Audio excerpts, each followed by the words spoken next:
Hi, this is Kiara from Pencil, and welcome to today's tutorial demonstrating how Pencil Spaces has adapted to assist dyslexic learners in a virtual learning environment. So I'm going to open a new text box in my space by clicking the text tool found at the bottom of my space and selecting the area on the board I would like to write. From here, I can type out anything I would like my students to read. So today I'm going to say math homework is pages 1 to 5.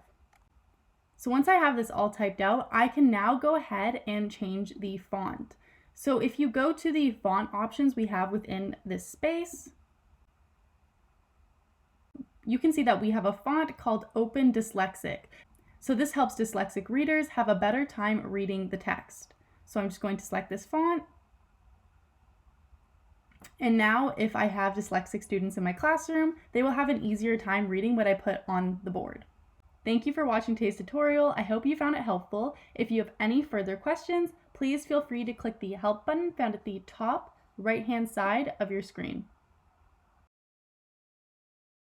Make sure to like this video and subscribe to our channel to stay up to date with all things new at Pencil Spaces.